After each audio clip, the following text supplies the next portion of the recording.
دوشنبه 22/5 اومدم بانک صادرات برای وام ازدواجم با بچم اومدم تشکیل پرونده انجام دادم، ضامن گذاشتم، پروندم کامله، آماده واریزیه، ولی بانک برام واریز نمیکنه. رفتم پیش فرمانداری، رفتم پیش معاون دادستان، رفتم پیش امام جمعه، رفتم پیش دفتردار کعب عمر، مهندس شرفی، همه جا رفتم.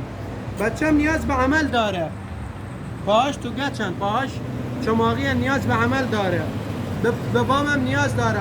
آقا رئیس بانک ماملت کرده، تازه به میگه برو پیش فرمانداری که شکایت کردی برات وام بندازه. کی پاسخگوه؟ چرا باید این کارو بامون بکنن؟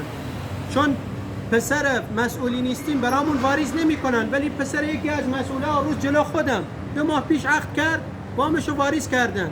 یعنی اینو نشون میده که پارتی بازی، آشنا بازی بالاتر قانونه.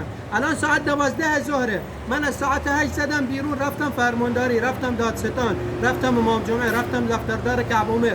این بچه چه گناهی داره ساعت 12 تو گرماست؟ چرا کسی پاسخگو نیست؟ چرا واممو واریز نمیکنن؟ 16 ماه که عروسی کردم، چرا واممو واریز نمیکنن؟ یکی پاسخ بده، یکی جواب بده.